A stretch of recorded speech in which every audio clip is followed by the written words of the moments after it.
O desafio é esse, Romanos capítulo 9. Vocês sabiam que não havia controvérsia antes de Agostinho a respeito de Romanos capítulo 9? É muito importante você já guardar essa.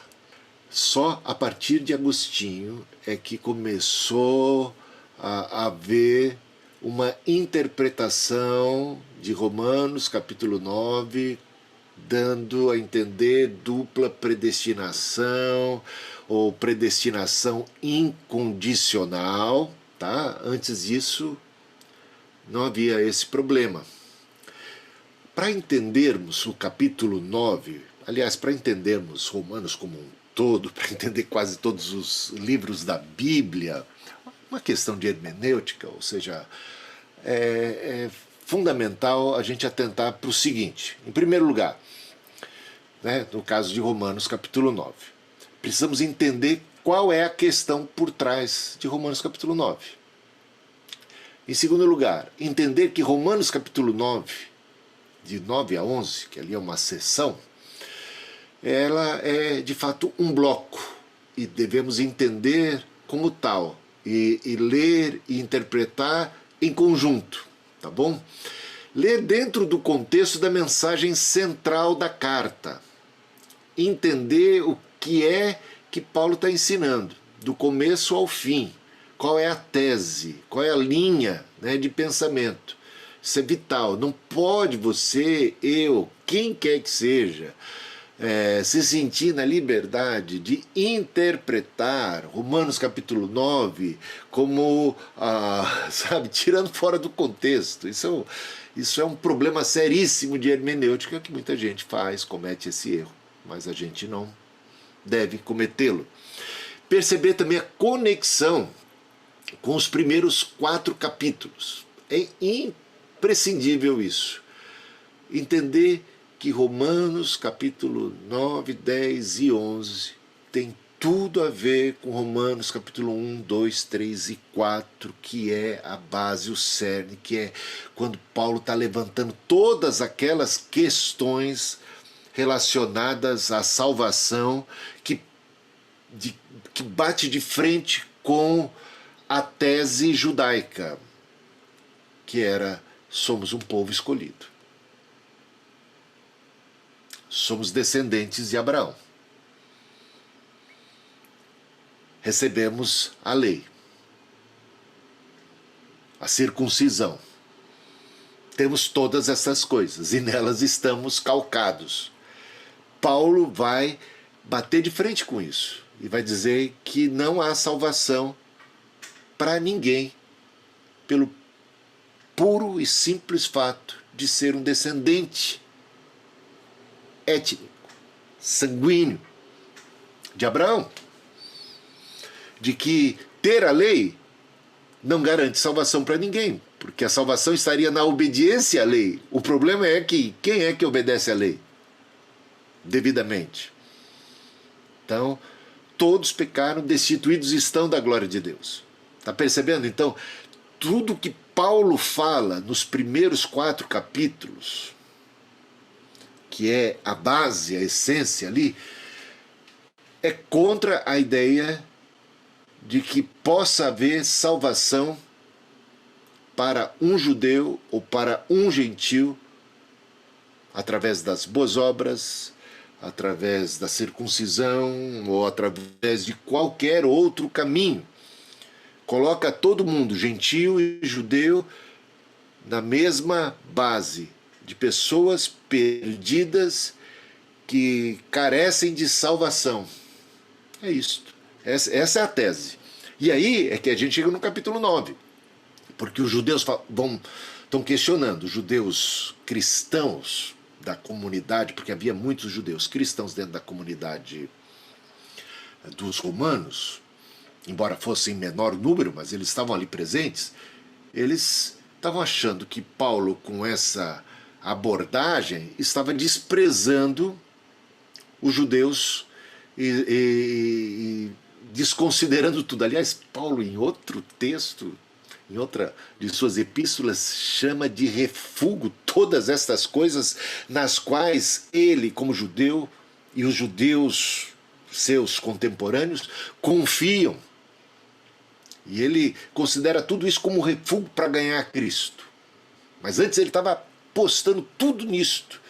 E ele percebeu que isso não é caminho de salvação. E agora se levanta essa questão. Então, qual o valor do judeu? Então, qual a importância? Então, as promessas de Deus para Abraão, para os seus descendentes, falharam, fracassaram? Então, essa é a questão. Já estou quase respondendo aí. Essa é a questão que leva à resposta do apóstolo Paulo, capítulo 9, capítulo 10, capítulo 11. Tem a ver com os judeus. Tem a ver com a rejeição dos judeus. Né? Tem a ver com por que é que os gentios, né, estão abraçando a fé, enquanto os judeus, que eram ali o povo escolhido, está rejeitando. O que é que está levando a essa rejeição? E como é que fica a questão deles? Eles estão rejeitando, como é que fica? Então, essa é a questão. É disso que se trata aqui, tá bom? Então, percebendo essa conexão com os primeiros 4 capítulos. Quase que eu fico lendo esses pontos para depois falar deles e acabo adiantando, depois já vou ter que pular. Quando chegar lá eu já adiantei, né? Considerar o contexto dos trechos do Antigo Testamento que aqui são mencionados, principalmente no capítulo 9. Há muitas menções diretas, alusões e menções diretas, referências claras a textos do Antigo Testamento que precisam ser lidos e interpretados dentro daquele contexto, tá bom? Não pode você desconsiderar, ler fora daquele contexto, porque senão vai chegar à conclusão equivocada, errônea. Então, quando você lê Romanos capítulo 9 e se deparar com alguma afirmação, a gente precisa saber de onde vem essa afirmação. Né? Vasos de ira. Oleiro, da onde vem isso? Tá no Antigo Testamento? Quem é que Paulo está chamando de vasos de ira? Então, vai lá para o Antigo Testamento e você vai encontrar. E aí é a chave hermenêutica para interpretar. Aliás, para entender bem o Novo Testamento, só entendendo bem o Antigo Testamento. E para interpretar bem o Antigo Testamento, só conhecendo bem o Novo Testamento. Veja que uma coisa está casada com a outra. Bom, mais aqui. Textos difíceis devem ser lidos à luz dos textos mais claros. Obviamente, uma regra da hermenêutica. Então a questão está envolvendo Israel. E Israel? Como é que fica então? Como é que fica as promessas de Deus em relação a Israel e tal? Em pouco tempo a gente sabe que a igreja passou a ser composta, ela que originalmente era composta predominantemente, quase praticamente na sua totalidade, por gentios, os apóstolos, os 12, o próprio Cristo, Maria, os irmãos de Jesus que se convertem, e os 120 no cenáculo, no dia de Pentecostes, os 3.000 que se converteram, que eram ou judeus ou prosélitos vindos de distintas partes do mundo para a celebração de uma festa judaica, né, a festa de Pentecostes.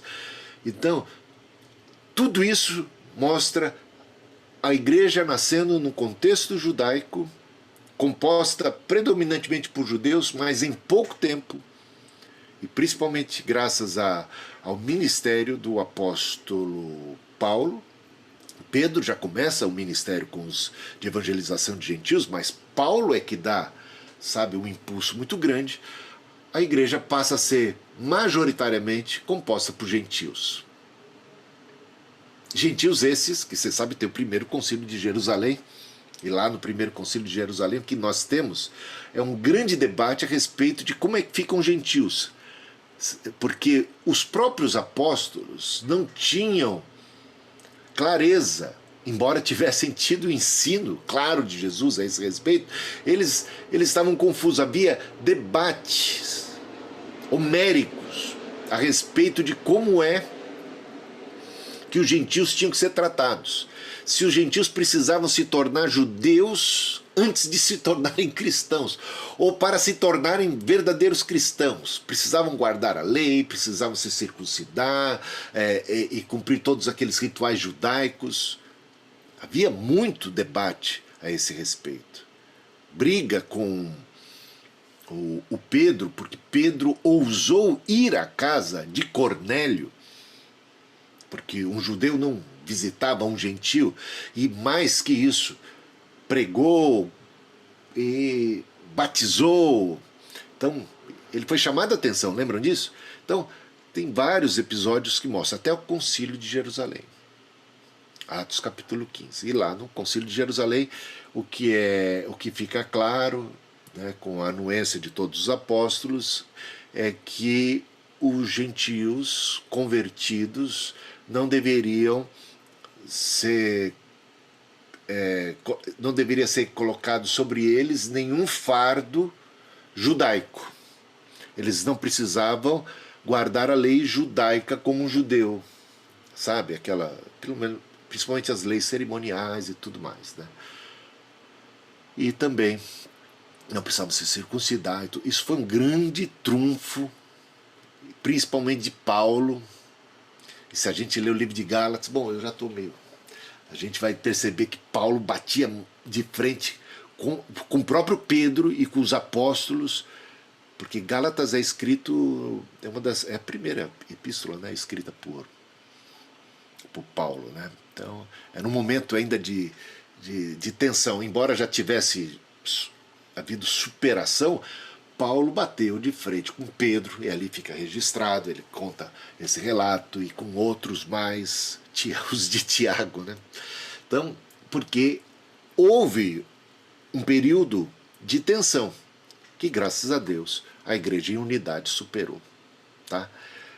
O livro de Romanos é escrito num contexto onde existem ainda cristãos de origem judaica que entendem que a lei era caminho de salvação e que não estão entendendo a mensagem do apóstolo Paulo, que essa mensagem da graça, da justificação pela fé, para eles não cola, tá? Então, Paulo está defendendo a tese da justificação pela fé e está mostrando como o caminho, a ideia de que se é possível salvar-se através do judaísmo, isso é algo que tem que cair por terra. É isso. Vamos lá então aqui. Então, os judeus estavam questionando o seguinte: se Jesus é o Messias, deixa eu colocar isso aqui mais para cá. Se Jesus é o Messias, por que Israel não foi redimido conforme as promessas do Antigo Testamento? Então Jesus falhou.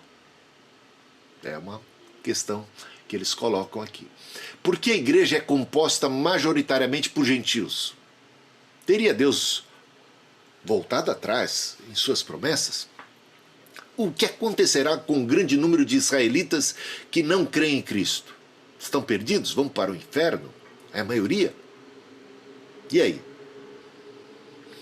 Deus não deveria salvá-los por serem eles filhos de Abraão, descendentes sanguíneos? Há alguma esperança para eles? Essas eram as questões que Paulo está aqui respondendo. E a gente sabe como é que ele começa já a responder isso no livro, né? Opa. Então a tese de Romanos capítulo 9 não é sobre eleição individual, incondicional, como interpretam os calvinistas. Não é essa a questão, gente. A questão aqui é da rejeição e da condição de perdição, de estarem apartados agora do evangelho, da graça, da igreja, das bênçãos, das promessas, aqueles que receberam tais promessas e bênçãos em primeira mão. E por quê? O que está rolando? É isso. Então não é sobre eleição individual, incondicional. Diz respeito à eleição da nação de Israel para cumprir um papel histórico missionário. Deus é justo no tratamento dado a Israel, é isso que Paulo vai colocar. Deus tem cumprido sim as suas promessas através do remanescente fiel, é isso que Paulo coloca. Deus não falhou e não falha jamais. A promessa de Deus quanto aos judeus está se cumprindo sim no remanescente fiel. nos 12 apóstolos, nos 120 do cenáculo, nos 3.000 que se converteram, nos dias de Elias. E Paulo faz questão de lembrar isso. O judeu, ou o Israel espiritual, era composto por 7.000, que não se dobraram diante de Baal. Elias, mais 7.000, não é isso? Ou seja, a grande nação de Israel, descendentes sanguíneos, na sua enorme, maciça maioria, estavam de joelhos diante de Baal. Estavam perdidos, mortos em seus delitos e pecados, apartados de Deus, apartados, eram infiéis à aliança e à promessa, romperam com Deus, rejeitaram. Só 7.000. E o que está acontecendo nos dias do Novo Testamento? Algo semelhante. Deus enviou Jesus para aqueles que eram seus, mas os seus não receberam. Mas a tantos quantos o receberam, deles o poder de serem feitos filhos de Deus. Então Deus tem cumprido suas promessas através do remanescente fiel. Os profetas, as escrituras e a salvação, sim, vem dos judeus. Paulo deixa isso claro, sabe? Esse reconhecimento, essa gratidão à nação, ao povo. No entanto, os indivíduos judeus não têm um caminho de salvação distinto dos gentios. É Cristo. Jesus é o caminho, a verdade e a vida. Não tem um plano de salvação para os judeus à parte de Cristo. É isto. Vamos lá? A exclusão de uma grande parte da descendência de Abraão sempre foi uma realidade na história de Israel. Paulo deixa isso claro. Você está acompanhando lá Romanos capítulo 9? É isso. Esse é o raciocínio, essa é a pegada, essa é a ideia. A exclusão de uma grande descendência, da grande parte, assim, isso é uma toada que se vê desde o início. Por isso ele lembra Esaú e Jacó. 2 descendentes imediatos de Abraão e Isaque. E que um deles, apenas num deles, se cumpre a promessa. No outro, a rejeição. Dos filhos de Abraão, apenas Isaque herdou a promessa. O Ismael ficou de fora. Então, ter o sangue de Abraão não é garantia para ninguém. Está concordando aí com o apóstolo Paulo? Esse é o argumento dele. Ter o sangue de Abraão e de Isaque não garantiu a Esaú direito à herança espiritual, que o próprio Esaú rejeitou. Dos filhos de Israel, apenas um remanescente será salvo. E a gente podia falar lá daquela grande multidão que foi liberta no Egito. Quase totalidade pereceu no deserto. Paulo trata disso em 1 Coríntios capítulo 10. A salvação se dá mediante a fé pela qual Abraão foi justificado, tornando-se pai de todos os que creem, quer sejam eles judeus ou gentios, pai de muitas nações. Leia dentro do contexto. É um princípio hermenêutico. É importante então estudar, como eu já disse aqui, né, o Romanos capítulo 9, 10 e 11, como um bloco, levando em consideração o livro como um todo. Devemos analisar os contextos, as referências feitas ao Antigo Testamento. Tudo isso eu já falei. Paulo assume que os judeus conheciam bem o contexto das passagens do Antigo Testamento, porque quando ele trata de Romanos capítulo 9, 10 e 11, ele está se voltando para a comunidade judaica em especial. É claro que é mensagem de Deus para nós aqui e para os gentios que estavam ali presentes, mas esses gentios estavam sendo, digamos, insuflados pelos judeus a não confiarem em Cristo somente para a salvação, a se circuncidarem, a guardarem todos os sábados, os mandamentos, todas a lei judaica, cerimoniais, cumprirem tudo aquilo. Paulo então tem que defender o Evangelho. Romanos 10 e 11, esses dois capítulos subsequentes, eles completam o argumento e mostram que Paulo não estava falando de indivíduos e da salvação de cada um deles, mas sobre grupos e serviço em seu plano. Tá? Textos mais claros lançam luz sobre os mais obscuros. Não podemos interpretar os textos obscuros de modo a contradizerem, chegar a tirar conclusões a partir deles que contradigam o claro e eu diria mais, abundante ensino bíblico sobre o mesmo tópico. Estamos falando sobre o amor de Deus, sobre o caráter de Deus, sobre a graça de Deus, sobre a misericórdia de Deus. Quanto texto bíblico temos a respeito do caráter de Deus, da justiça de Deus, do amor de Deus, da graça de Deus, da misericórdia de Deus. Agora, você não pode pegar um texto obscuro, mais difícil de entender, e a partir dele tirar uma conclusão que venha contrariar tudo mais que claramente está estabelecido nas Escrituras Sagradas, que é o que, infelizmente, calvinistas fazem quando tratam desse capítulo. Vamos lá? Então, os textos mais claros nos dão segurança e servem de base, estabelecem as fronteiras que não devem ser, de maneira alguma, ultrapassadas. Romanos 9 a 11 está conectado com Romanos 1 a 4, isso eu já falei. Né? Romanos de 1 a 4 e Romanos capítulo 9 a 11, esses dois trechos que estão ali conectados, afirmam que a salvação, ambos os textos afirmam que a salvação não é pelo direito de nascença, não é pelo direito de primogenitura, não é pelo esforço humano ou pelas obras da lei, mas é pelo modo escolhido por Deus, pela graça, mediante a fé em Jesus Cristo. Então, vamos agora de cara, assim, eu fiz um preâmbulo aqui, mas eu quero ir direto ali onde há o embate entre arminianos e calvinistas. Tá?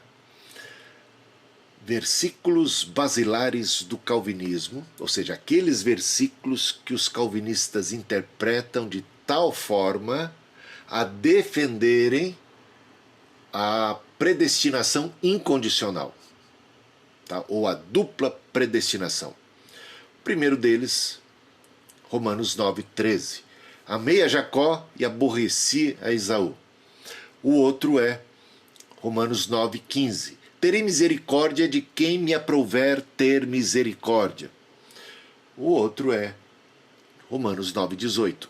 Deus endurece a quem quer. E por fim, Romanos 9:22. Vasos de ira preparados para a perdição. Então são esses os 4 textos que os calvinistas interpretam de tal forma a defenderem a doutrina da predestinação incondicional. Vamos à interpretação de cada um deles? Então, o primeiro é esse. Amei a Jacó, porém me aborreci de Esaú. Calvinistas dizem que aqui a base para a eleição incondicional de cada indivíduo. Teria Deus odiado a Esaú quando ele ainda estava no ventre de Rebeca? É isso que eles dizem. É assim que eles interpretam. Então, Deus teria odiado, se você for interpretar a palavra depois, a gente toca nesse assunto que significa esse ódio aqui. Muitas vezes traduções da Bíblia interpretam nesse sentido de ódio, né? Odiado a Esaú quando ele ainda estava no ventre de Rebeca. Isso depõe contra o caráter de Deus. Esaú não teria feito nada de ruim, nem teria condições de tê-lo feito, para ter já uma rejeição e um ódio, ou uma aversão, ou já um decreto de Deus sobre sua vida para o inferno, para a condenação eterna. Teria Deus determinado desde a eternidade que ele nasceria para a perdição? Porque isto é o que ensina o calvinismo. Tal interpretação, meus irmãos, ela não é plausível. Não é plausível. Pois ela violenta todo o ensino bíblico a respeito do caráter de Deus. Por isso a gente falava que um texto mais obscuro deve ser interpretado à luz de textos claros, de algo que está muito fundamentado nas Escrituras Sagradas. Deus é amor. As misericórdias de Deus estão sobre todas as suas obras. A vontade de Deus é que todos sejam salvos e cheguem ao conhecimento da verdade. Porque Deus amou o mundo de tal maneira. Agora, a partir de um texto como esse, chegar à conclusão de que Deus faz acepção de pessoas, quando Paulo, lá no começo, nesta carta, nesta epístola, Paulo deixa de cara, claro, mas com todas as letras, Deus não faz acepção de pessoas. De repente, estamos aqui vendo um Paulo caindo em contradição, dizendo que Deus faz sim acepção de pessoas, e faz isso de maneira arbitrária, gratuita, incompreensível. Não se trata de indivíduos aqui, mas de nações, meus irmãos. Nações. É sobre isso que trata o capítulo 9. Sobre a rejeição de Israel, nação, povo de Israel. Duas nações, Israel e Edom. Israel, Jacó, Esaú, Edom. Tá? No versículo 13, Paulo usa Jacó e Esaú para se referir às nações de Israel e Edom, pois ele está citando o quê? Malaquias capítulo 1, versículos 2 e 3. Dá uma lida lá depois, a gente não vai ter tempo de esmiuçar isso. Tá? Posso enviar para vocês isso depois, estamos gravando aqui, você vai ter condições de ouvir isso com mais calma, se assim o desejar, quiser se aprofundar, tá? Vá ler Malaquias capítulo 1, versículos 2 e 3, que trata de Edom, dos edomitas, e da rejeição e da desgraça que se abate sobre eles. E por quê? Não é sem razão. É que Deus é presciente. É porque a eleição é segundo a presciência de Deus, segundo a sua onisciência. Né? Paulo diz isso em Romanos capítulo 8. Diz. Pedro repete isso de uma outra forma, de outra maneira. Sim. Não é uma predestinação sem base alguma. Temos que entender o conceito de Jesus a respeito da eleição. E a gente vê isso em Mateus capítulo 22, na parábola do grande banquete, quando Jesus conclui dizendo: muitos são chamados, mas poucos os escolhidos. Dentro daquele contexto da parábola de Mateus 22, que trata também da rejeição de Israel, portanto, tem um paralelo, mas assim, é como que um esboço, a gente pode colocar, sobre o qual Paulo se debruça para tratar da questão de Israel aqui. Por que os judeus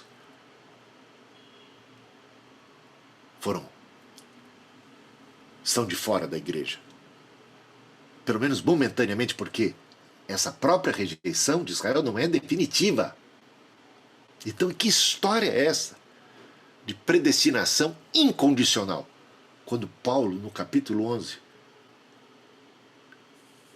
capítulo 9 também, no finalzinho, no capítulo 10, mostra a sua esperança, ora pela conversão desses que ele chama de vasos de ira, desses que foram cortados por causa da sua incredulidade. Paulo, no capítulo 11, deixa claro sua esperança de que eles deixem e abandonem a incredulidade, eles que foram cortados por causa da incredulidade possam ser readmitidos através da fé. E fala Paulo aos gentios cristãos que eram ramos de uma oliveira brava, que foram agora enxertados nessa oliveira, nesse povo de Deus. E ele diz: temam, porque se Deus não poupou os ramos originais, temam cair no mesmo erro de incredulidade, porque vocês também serão cortados, se assim agirem. Aonde que está a predestinação aqui, gente? Aonde? Como é que os calvinistas interpretam essa passagem? Como é que eles interpretam tudo fora do contexto? O contexto é claro. Deus tem misericórdia de quem quer, e a gente vai ver isso. Mas ele resolveu ter misericórdia de todos. Sua graça se manifestou a todos. Agora, não é uma graça e uma misericórdia que se manifesta a todos de modo incondicional. É mediante a fé em Cristo que eu e você temos acesso a isto, seja você judeu ou gentil.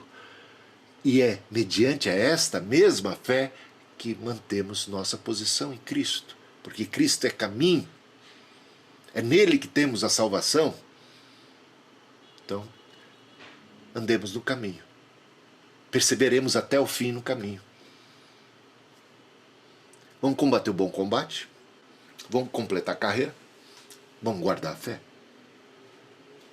Vamos perseverar na fé até o fim. Esse não é o ensino de Jesus? Esse não é o ensino dos apóstolos? Esse não é o ensino do livro de Apocalipse? Esse não é o ensino das escrituras do Antigo Testamento que mostram que o povo judeu, por vezes, confiou numa eleição incondicional e se deu mal? Porque não é assim. Bom, é só ler Antigo, Novo Testamento para ver e checar aquilo que eu estou afirmando aqui, tá?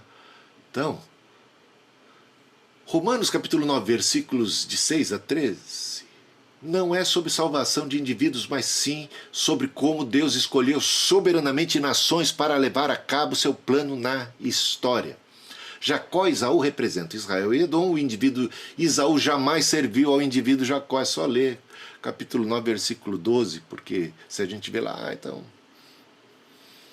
foi dito que o Isaú serviria a Jacó. Quando, na história destes dois filhos de Isaac, desses indivíduos, se cumpriu tal profecia? Em nenhum lugar. Pelo contrário, o que a gente vê, porque o Jacó aprontou com Isaú, é o Jacó, num reencontro posterior, depois de Peniel, depois daquele face a face com Deus, ele mandar mensageiros com muitos presentes, ele servindo ao irmão com muitos presentes, e ele se prostrando diante do irmão de maneira muito humilde. E o que a gente vê também é o Isaú mostrando que ele era descendente de Abraão, porque ele foi misericordioso, ele foi perdoador, ele perdoou o irmão que tinha aprontado muito com ele, que o tinha roubado, enganado por 2 vezes, não é? Então, se olhar bem aí, a gente vai ver. Então, individualmente, nunca se cumpriu. Do que se trata aqui? Do que Paulo está falando? Está falando da história. Na história, quem prevaleceu foi o povo de Israel. Cadê os edomitas? Conhece algum descendente dos edomitas? Não, eles foram banidos. Israel sempre foi, digamos assim, superior como o povo. Teve ascensão sobre os edomitas, que nem existem mais hoje. Não é? É disso que se trata o texto. O que Paulo quer demonstrar aqui, que a rejeição atual de boa parte dos descendentes de Abraão não é apenas possível, como já havia ocorrido no passado, como se vê no caso de Esaú e seus descendentes. Não basta ser descendente físico de Abraão, é preciso ser descendente espiritual. Raabe e Ruth, que não eram da linhagem de Abraão, não eram judeus ou hebreus por natureza, se tornaram filhas da promessa e herdeiras da promessa, inclusive participam da linhagem da qual descenderá o Cristo, não é? Então é isso que a gente tem que parar para atentar. O significado de aborreci também precisa ser devidamente interpretado. Um repúdio relativo é a melhor interpretação. Não é um repúdio total, uma coisa assim, cabal, abismal. É relativo. Por quê?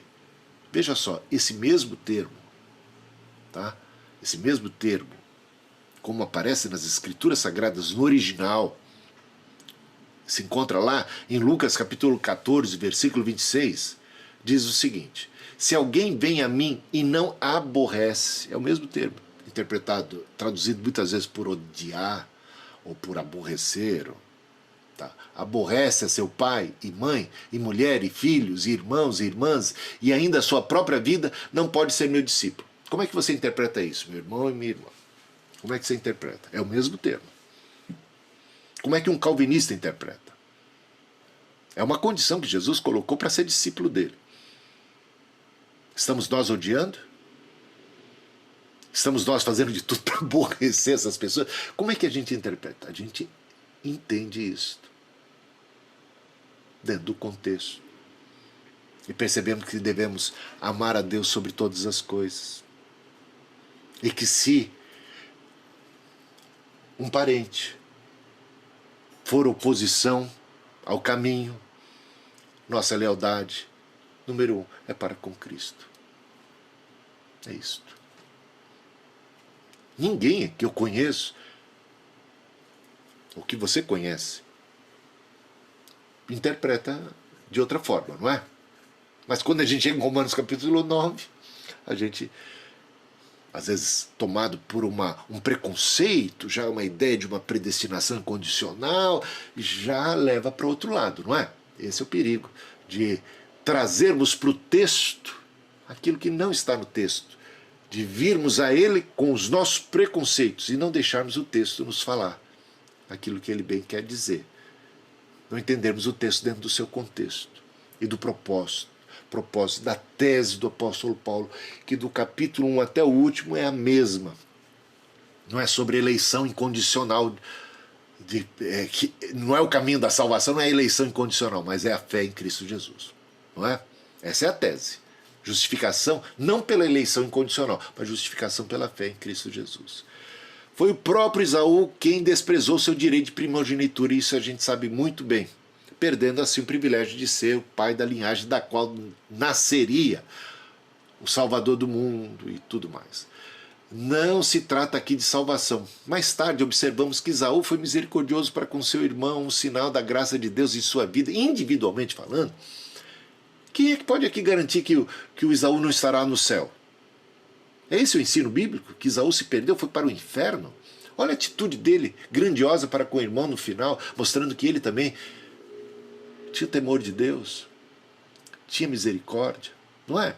Então não dá para afirmar individualmente, não, mas o povo, o povo caiu em desgraça, os descendentes dele, e historicamente falando, não quer dizer cada edomita, cada descendente de Esaú, não é isso, mas o povo como um todo, porque é disso que se trata aqui, de povo descendente de Esaú, povo descendente de Israel, é que a gente está vendo o apóstolo Paulo tratar da questão, tá bom?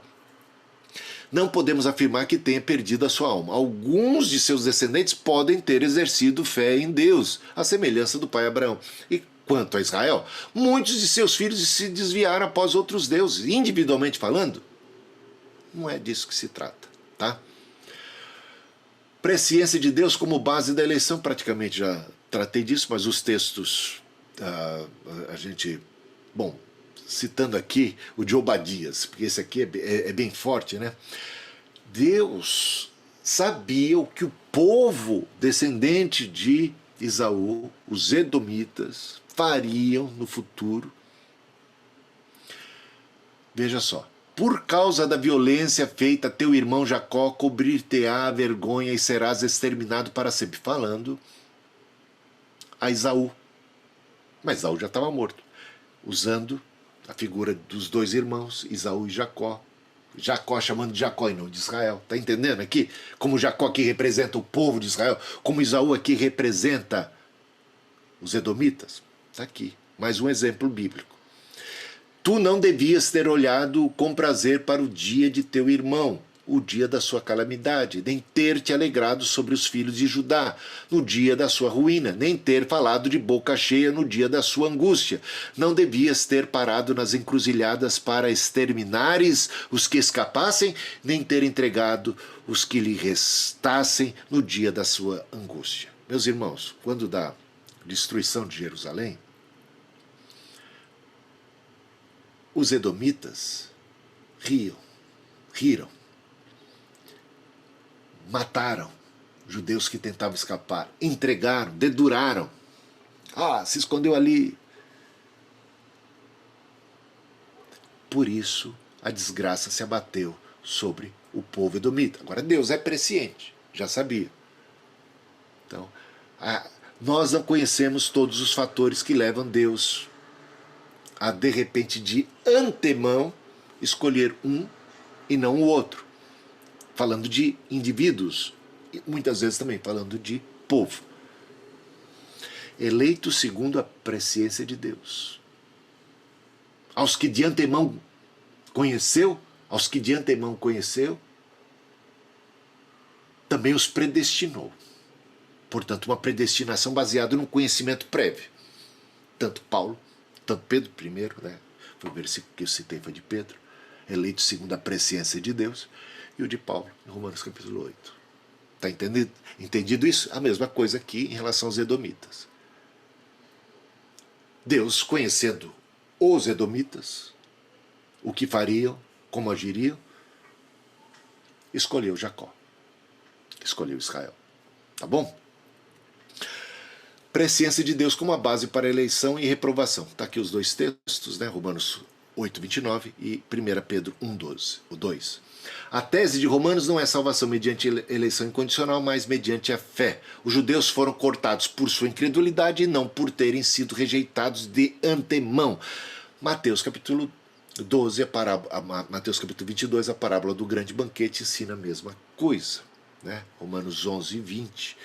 Claramente, Paulo coloca aqui que a rejeição deles não foi por uma eleição incondicional, mas foi por causa da incredulidade, colocando também a possibilidade de serem reenxertados se abandonarem a incredulidade e abraçarem a fé. Onde é que está a predestinação incondicional? Esse não é o tema de Romanos, em parte alguma.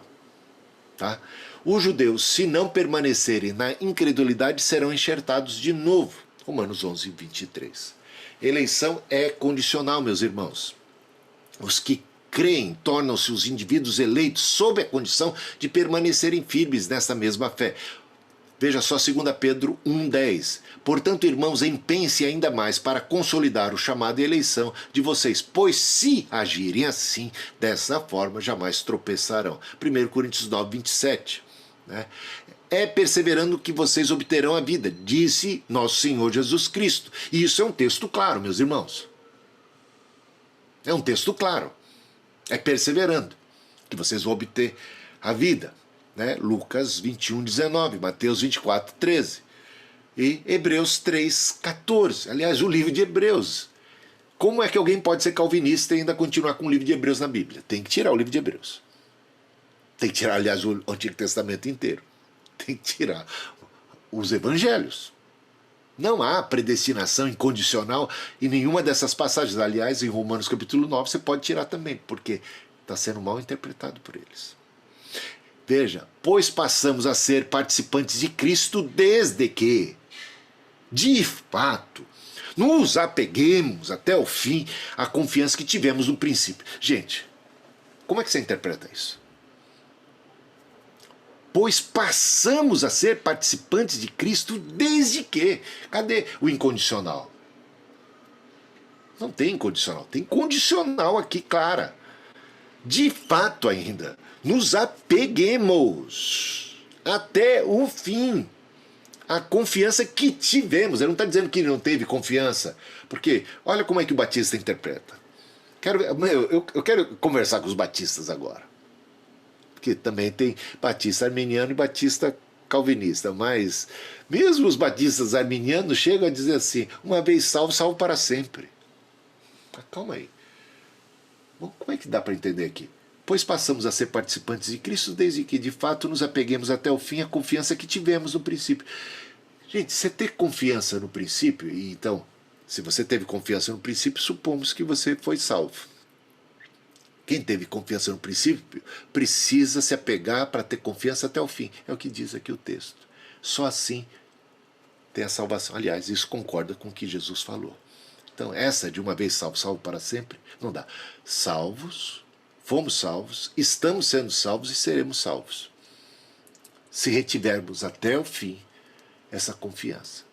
Desde que, de fato, nos apeguemos, retenhamos, vamos manter posição até o fim.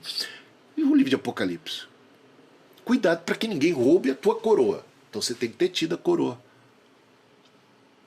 Corre o risco de perder? Corre. É o ensino de Apocalipse. Jesus falando nas cartas que escreveu ou que redigiu no Apocalipse. Deus não rejeita de modo arbitrário, porque Deus é justo. Esse texto, essa parábola de Isaías capítulo 5, logo nos primeiros versículos, é algo fundamental para a compreensão de tudo mais. Porque está aqui o Senhor Deus, o Pai, Jeová, tratando de Israel, mostrando o seu inconformismo em relação à incredulidade e às ações, a idolatria, as malignidades, todas ali descritas no livro de Isaías. Chega ao ponto que Deus diz o seguinte para Israel. Aliás, ele diz o seguinte para todo mundo, para quem quiser ouvir, né? Ele diz a respeito de Israel, mas para todo mundo, o mundo inteiro ouvir. Os anjos. Julgai, vos peço, entre mim e a minha vinha. Vinha aqui representa Israel. Que mais se podia fazer ainda a minha vinha que eu não lhe tenha feito? Porque a vinha do Senhor dos Exércitos é a casa de Israel, e os homens de Judá são a planta dileta do Senhor. Este desejou que exercessem juízo, e eis aí quebrantamento da lei, justiça, e eis aí clamor. E o que é que Deus está dizendo assim? O que é que eu podia fazer mais para poder dar certo, Israel? Será que eu... Gente, julgar entre mim e a minha vinha. Será que eu não... Aí você lê todo o texto, você vai falar... Será que eu não dei adubo, não reguei, não dei água, não dei os nutrientes suficientes? Vai para Hebreus capítulo 6 e veja lá a descrição da apostasia, daqueles que se perdem, que receberam todos os nutrientes, todas as bênçãos, provaram até dos poderes do mundo vindouro, do Espírito Santo, e rejeitaram. Bom, fala ali da condição de perdição deles, e aqui também. Então, julgai entre mim, eu não sou injusto, eu fiz tudo. Eu vim para os que eram meus, mas eles não me acolheram. Jesus chorou sobre Jerusalém, Jerusalém, Jerusalém, que matas os profetas e apedrejas tantos quantos te são enviados. Quantas vezes eu quis, como a galinha ampara seus pintinhos, eu quis salvar vocês, vocês é que não quiseram. Eu quis salvar. Eu não predestinei vocês para a perdição desde a eternidade. Eu quis salvar. Quantas vezes ele chora? Jesus está fazendo uma cena? Segundo o calvinismo, estaria. Porque, de fato, eles estavam predestinados de maneira arbitrária, muito antes de nascerem ou de fazerem qualquer coisa, já por um determinismo de Deus, a rejeitarem. Aí Jesus chora porque eles rejeitam e diz, olha, eu quis que vocês não rejeitassem e tal, quando eles nasceram já programados para tal ato de rejeição. Não poderiam agir diferente. Estavam predestinados a isso. É muito complicado. É muito complicado. O calvinismo é muito complicado, gente. Nesse aspecto da predestinação, não em outras partes. O calvinismo é algo que vai muito além, muito mais amplo. Mas na doutrina da predestinação é um engasgo, é um entrave. Tropeçam feio. Não tropeçam pouco, tropeçam feio. Depõem contra o caráter de Deus. Algo terrível. Contra o amor, contra a justiça. É algo, sabe, é algo que beira a blasfêmia. Não estou de brincadeira aqui, beira a blasfêmia. Por quê? Porque está blasfemando do caráter de Deus, do amor de Deus e da palavra de Deus. Quando Deus declara amor a todos, desejo de salvar a todos, que eles negam esses textos claros e ficam presos a essas interpretações estranhas, que não fazem coro com o ensino claro.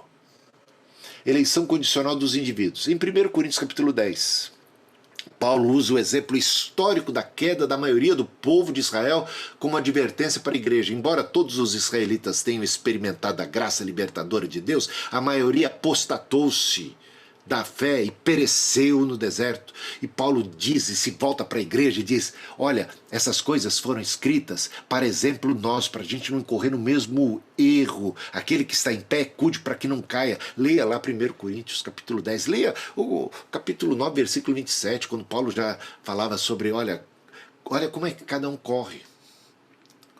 Corram e se portem de tal maneira a alcançar a coroa. Ele diz algo assustador para os calvinistas. Eu esburro o meu corpo, reduzo a servidão, para que, pregando a outros, não venha eu mesmo a ser reprovado. Diz ou não diz isso? E depois vem e conta, o povo de Israel foram batizados na nuvem, em Moisés, na nuvem, no mar, beberam, comeram e beberam do maná, da vida espiritual, experimentaram, mas o Senhor não se agradou da maioria deles, praticaram idolatria, prostituição e tantas outras coisas, razão porque pereceram. É isso que ele diz. E essas coisas foram escritas para exemplo nosso. Então, quem está em pé, cuide que não caia. Ele está ensinando que quem está em pé pode cair ou não. Ele pode cair feio a ponto de perecer no deserto e nunca entrar na terra prometida. É isso. É disso que se trata todo o texto. Bom, essa é a coerência. Você tem que interpretar Paulo à luz do próprio Paulo. A graça de Deus, Paulo escrevendo a Tito, capítulo 2, versículo 11, se manifestou salvadora a todos os homens. A todos indistintamente. Vamos para outro versículo? Esse deu pano para manga, né? Romanos 9,15. Terei misericórdia de quem me aprouver. Ter misericórdia. Bom, calvinistas dizem que Deus tem misericórdia apenas dos eleitos. Pasmem. Deus fazendo acepção de pessoas, tendo misericórdia apenas de um grupo diminuto em relação à grande maioria dos que se perdem. Mas Paulo afirmou que Deus tem misericórdia de todos. É só ler Romanos capítulo 11, versículo 32. Misericórdia para com todos os que o invocam. Romanos 10, 11. Olha o contexto. O Senhor é bom para todos e as suas misericórdias estão sobre todas as suas obras. Salmo 145, 9. Deus é livre, meus irmãos, para estabelecer a fé como uma condição para a salvação de judeus e de gentios e manifestar a eles a salvação. Mas a misericórdia, a possibilidade disso, se foi manifesta a todos. Porque Jesus é a luz que, vinda ao mundo, ilumina todos os homens. Porque o desejo de Deus é que ninguém pereça, mas que todos cheguem ao conhecimento da salvação. Porque Deus amou o mundo de tal maneira que deu seu Filho ao mundo. Porque Jesus é propiciação pelos nossos pecados, nós que estamos na fé, mas não apenas pelos nossos, que já estamos no aprisco, mas pelos do mundo todo. Se confessarmos os nossos pecados, Deus é fiel e justo. Mas Ele não é propiciação só pelos nossos pecados. Ele é o Cordeiro de Deus que tira o pecado do mundo. Ora, isso não nos leva ao universalismo, porque é mediante a fé em Cristo. Para sermos descendentes de Abraão, precisamos exercer a fé que Abraão teve em Deus, crendo. E isso lhe foi imputado por justiça.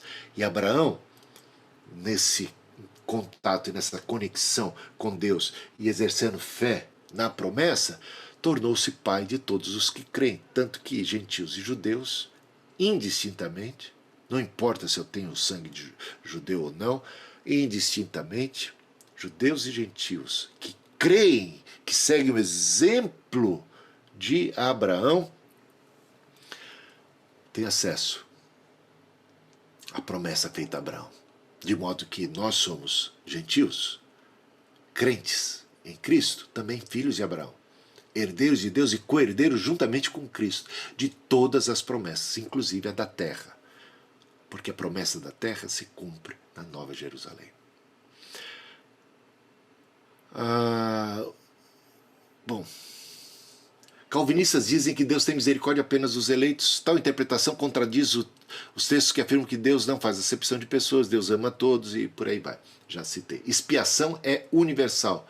Veja só, 1 Timóteo 2,6, o qual a si mesmo se deu em resgate por todos. Jesus é propiciação pelos pecados de todo mundo. 1 João 2,2, né, já li. Jesus provou a morte por todos, Hebreus 2,9. Não faças perecer por causa da tua comida aquele por quem Cristo morreu. Portanto, aquele por quem Cristo morreu pode vir a perecer por causa do nosso mau testemunho. Então aqueles por quem Cristo morreu não estão garantidos como salvos. Correm o risco de se perderem por causa daqueles que são pedras de tropeço para eles. Romanos 14,15. Ele é o Salvador do mundo, João 4,42. Ele é o Cordeiro de Deus que tira o pecado do mundo. E por aí vai, né? Deixa eu... Todos podem ser salvos, porque todos quantos o receberam deles o poder de serem feitos filhos de Deus, porque todo aquele que invocar o nome do Senhor será salvo, porque Deus não tem prazer na morte do ímpio, como eu já citei aqui, porque Deus deseja que todos os homens sejam salvos. É 2 Pedro 3,9, é 1 Timóteo 2,4, são tantos os textos. Todos são convidados. Se alguém quiser vir a mim, negue-se a si mesmo, tome a sua cruz e siga-me. Marcos 8,34. Vinde a mim todos os que estáis cansados e sobrecarregados, e eu vos aliviarei. Mateus 11,28. Porquanto a graça de Deus se manifestou Salvador, como eu já citei. Tito 2,11 e 12. Endurece a quem quer. Vamos agora para Romanos 9,18. Terceiro versículo a ser analisado, que são os versículos basilares do calvinismo. Endurece a quem quer. Então agora vai ficar complicado para os arminianos, né? Não é dito, meus irmãos, que Deus endureceu o coração de Faraó desde a eternidade. Onde é que está isso na passagem? Onde é que está? Na Bíblia. Que desde a eternidade, porque é isso que o calvinismo ensina. Que o endurecimento é um endurecimento, sabe, desde a eternidade. Já antes da pessoa nascer e fazer qualquer coisa de maneira arbitrária, sabe? Não baseado em qualquer conhecimento prévio de Deus, presciência ou onisciência. Tal endurecimento, meus irmãos, é melhor compreendido como a entrega da pessoa a si mesma. Por isso também Deus os entregou às concupiscências de seus corações. Romanos 1,24. Antes de ser dito que Deus endureceu o coração de Faraó, ali no Êxodo, né, nas descrições de todo aquele embate entre Faraó e Moisés, Êxodo capítulo 7, versículo 13, Êxodo 7, 22, 8, 15, 8, 32, 9, 7. Por 5 vezes então, é dito que Faraó endureceu o próprio coração. Antes de ser dito que Deus endureceu o coração de Faraó, é afirmado no texto bíblico que o próprio Faraó endureceu seu coração. Portanto, Deus endurece o coração daqueles que endurecem os seus próprios corações. Deus chega ao ponto de entregar as pessoas a si mesmas. Como diz Paulo, Romanos 1,24. Não é de graça. De graça, não é assim, sem propósito, sem razão. Não é de maneira arbitrária, desde a eternidade. É baseado na presciência de Deus. É baseado nas decisões históricas, como a de Esaú, que trocou seu direito de primogenitura. A gente sabe disso. Como Edom, os edomitas, que agiram de maneira tão perversa, cruel, com o seu irmão Jacó, Israel, a nação. Faraó endurece a quem quer, né? Faraó converteu todas as manifestações da graça de Deus em desgraça pessoal por conta da sua crescente resistência. Como é que, se você olhar bem, como é que Deus está endurecendo o coração de Faraó? Dando mais graça, mais oportunidade. E à medida que as oportunidades iam se multiplicando, porque foram 10 pragas, e a cada uma delas manifestações poderosas de que Deus estava com Moisés, desde o princípio, desde ali quando a vara se transforma em cobre, come dos feiticeiros do Egito, quantos sinais de que Deus estava com Moisés. Isso diante de Faraó. Mas Faraó endureceu seu próprio coração. E como fez isso? Diante de mais e mais oportunidades. E a gente vê isso acontecendo na vida, hein? Quanta gente de dura cerviz. O povo de Israel, na história, Jesus chorando, quantas vezes eu quis.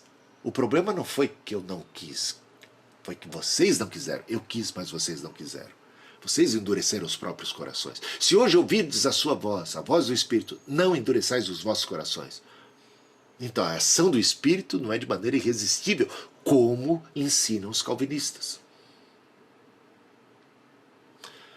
Graça irresistível, ação coerciva quase do Espírito, né? Que não teria por onde escapar. Não, não é assim. O sol que derrete a cera também endurece o barro, meus irmãos. Depende do coração de cada um. De como é que a gente vai reagir à ação de Deus, à ação do Espírito. Muitos acabam endurecendo o próprio coração quando eram para se converter. Pegam aquela oportunidade de conversão, aquela manifestação da graça e tornam ela em juízo. Jesus disse, ai de ti, Corazim, ai de ti, Betsaida, se os milagres que aqui se processaram tivessem sido feitos lá em Sodoma e Gomorra, muitos teriam se arrependido e vocês não se arrependeram. Né?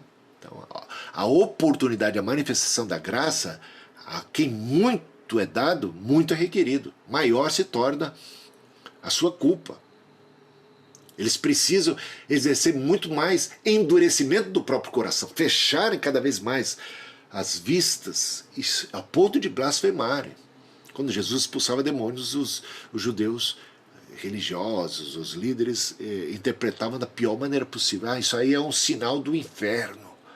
Ele expulsou o demônio pelo Beuzebu. Não é? Blasfêmia contra o Espírito Santo, porque o Espírito está ali batendo, agindo, através dos sinais, dos milagres, dos prodígios, para convencer o homem do pecado, da justiça e do juízo, mas tem gente que não se convence, endurece o próprio coração, a ponto do Estevão, né, no seu discurso final, quando ele estava ali diante do sumo sacerdote, Saulo e dos judeus, que tinham pedras em suas mãos prontos para matá-lo, apedrejá-lo, ele disse uma frase muito forte: vocês sempre resistem ao Espírito Santo. É o judeu, o povo judeu. Até o dia de hoje, o que acontece? Na sua grande maioria, mas há esperança. Paulo orou por eles. E a esperança em Romanos capítulo 11 de um avivamento, de um despertamento entre os judeus antes do final dos tempos, não é? Mas historicamente falando, muita dureza de coração para compreender o Evangelho, para aceitar o Cristo. É difícil. Os judeus aceitam o fato do endurecimento de Faraó, não é? Na boa. Deus endureceu o coração de Faraó, né? Na boa. Mas não reconhece que estão fazendo igualzinho, cometendo o mesmo erro. Seus corações endurecidos da mesma forma. Eles estão rejeitando do mesmo modo toda a graça, todas as ações de Deus. Paulo está falando o que aqui em Romanos capítulo 9, hein? Para pensar. É disso que trata. Por isso, Faraó veio à tona aqui, na boca de Paulo, porque Faraó é um exemplar histórico de como um povo egípcio, os líderes, e o próprio Faraó, representando toda aquela nação, desprezaram todos os sinais de Deus, e a graça de Deus, e a palavra de Deus, e os mandamentos de Deus. O que o povo de Israel fez? E está fazendo, e fazia ali nos dias da igreja primitiva, de Paulo, rejeitando na sua grande maioria. O povo agraciado no Êxodo, deixa de ser favorecido quando se desvia da fé de Abraão e segue a incredulidade de Faraó. Deus endurece a quem quer e ele quer endurecer aqueles que persistem em endurecer os seus próprios corações. Israel resistiu ao Espírito Santo e endureceu seu coração. Se hoje ouvirdes a sua voz, não endureçais o vosso coração, Hebreus 3,15, e o texto lá de Atos 7,51 de Estevão, né? A quem mais é dado mais será requerido, Lucas, tudo isso eu falei, Lucas 12, 48, endurece a quem quer. A exortação abaixo não faria sentido se o endurecimento do coração fosse produto de um decreto imutável de Deus. Se o endurecimento de coração, de quem quer que seja, é algo decretado, determinado por Deus desde a eternidade, que sentido faz essa exortação aqui de Hebreus 3,15? Se hoje ouvirdes a sua voz, não endureçais o vosso coração. Gente, alguém que já foi predestinado a endurecer o próprio coração não pode receber benefício nenhum dessa mensagem. Concorda comigo? E alguém que já está predestinado de maneira incondicional para o céu também não faz uma preocupação desnecessária, né? Tantas e tantas exortações para vigiar, perseverar, e as ameaças, né? As ameaças. Porque as parábolas de Jesus sobre a necessidade de vigilância, que são voltadas para os discípulos, trazem consigo terríveis ameaças de serem colocados para fora, de virgens nécias, que ficam de fora, onde há choro e ranger de dentes, e por aí vai. São muitas parábolas sobre necessidade de vigilância. Perigo do endurecimento, né? E o próprio endurecimento de Israel não é definitivo, como a gente vê, né? Veja só, Paulo diz, tenho grande tristeza e incessante dor no coração. Em relação ao quê? A rejeição dos judeus? Mas por que ele ia ter grande tristeza e incessante dor no coração? Calma lá. Se ele é calvinista, se ele fosse calvinista, ele não podia ser, né? Mas se ele fosse adepto de uma teologia de eleição incondicional, de predestinação incondicional, ele não poderia estar inconformado, uma grande tristeza e incessante dor no coração, por causa dos decretos eternos de Deus. Pensa nisso. Não faria sentido. Paulo, isso está acontecendo assim porque Deus assim o quis e o desejou. Também Jesus, o choro de Jesus não faria o menor sentido, porque Jesus estaria chorando sobre aquilo que ele decretou desde a eternidade que acontecesse. Bom, fosse assim, por que orar e se esforçar pela salvação dos judeus? É o que ele faz, capítulo 10. E não adiantaria instigar ciúmes, como ele coloca lá no capítulo 11, através dos gentios, para incitar o povo de Israel à conversão. Paulo está tentando levar aqueles que são vasos de ira para a condição de vasos de honra. E está entendendo que Deus está agora usando os gentios, né, a conversão dos gentios, para causar ciúmes nos judeus, a fim de que os judeus possam se voltar para Deus. Paulo coloca isso nesses termos. Bom, Paulo usa a figura de Faraó para retratar Israel. Tem a ver com seu papel histórico como líder da nação egípcia no conflito com a nação de Israel e não diz respeito à sua salvação pessoal. Assim como Faraó, através da sua dureza de coração, serviu como um instrumento para o êxodo, produzindo a glória de Deus por toda a terra, assim também a dureza do coração de Israel favoreceu a redenção dos gentios. Romanos capítulo 11, versículo 11, é um paralelo aí. E não é, sabe, há salvação ainda para Israel e há salvação ainda para egípcios, tá? A coisa não é fatídica. Agora, por fim, para arrematar aqui, o último versículo basilar do calvinismo, devidamente interpretado. Vasos de ira preparados para a perdição. Romanos 9, 22. O contexto das citações aqui do Antigo Testamento precisam ser trazidos à tona, precisam ser levados em consideração. Romanos 9, versículos 20 e 21. Esse texto não tem nada a ver com a salvação dos cristãos, pois o barro nas mãos do oleiro não é um indivíduo, é a nação de Israel. É a nação de Israel. Aí você tem que ler Isaías capítulo 29, versículo 16, capítulo 64, versículo 8, e Jeremias, em especial, Jeremias 18, dos versículos 1 a 6. E não pode ser usado para defender predestinação incondicional, como querem os calvinistas, os predestinistas. Não pode, em absoluto não pode, não dá, porque isso é ferir uma regra elementar e básica da hermenêutica. A citação de Paulo aqui sobre vasos de ira preparados para a perdição é uma referência clara a esses textos do Antigo Testamento, em especial, vamos tratar mais em especial aqui, Jeremias capítulo 18, versículo 1 a 6, tá? Que ensina exatamente o contrário.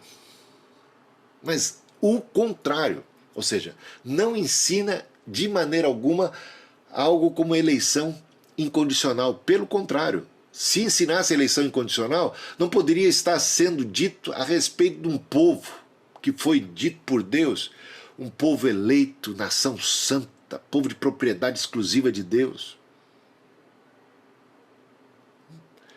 É sobre esse povo que é dito, vocês são um vaso nas mãos do oleiro. É só ler lá Jeremias capítulo 18, os versículos iniciais.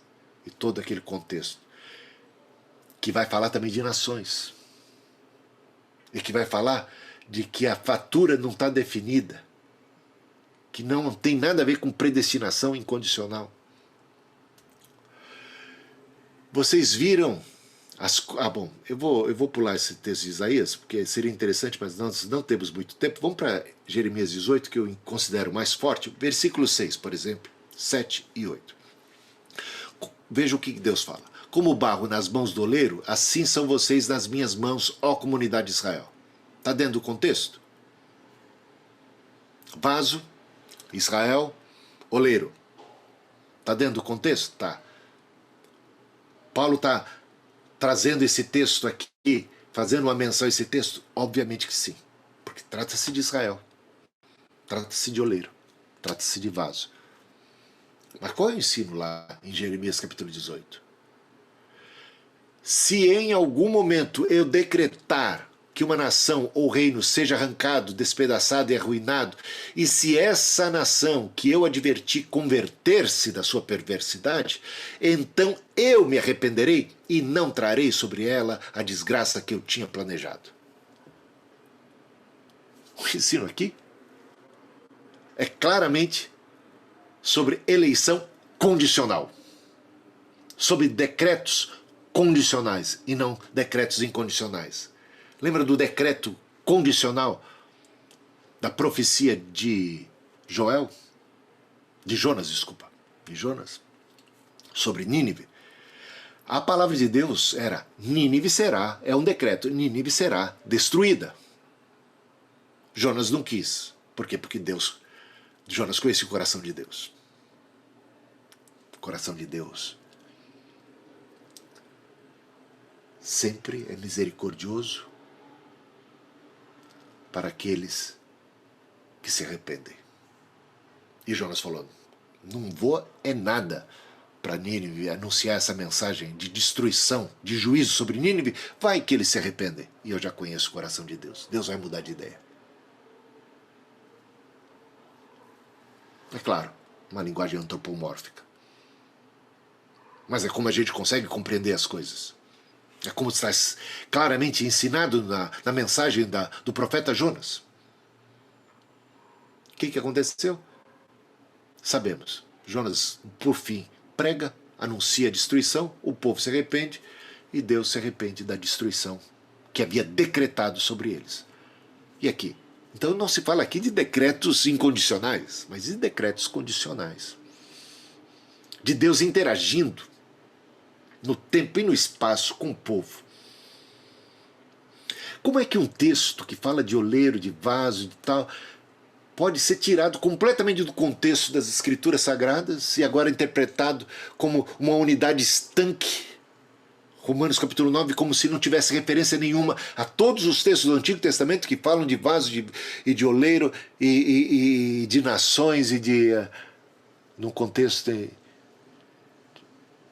de condição, de mudança, de arrependimento. Como é que pode?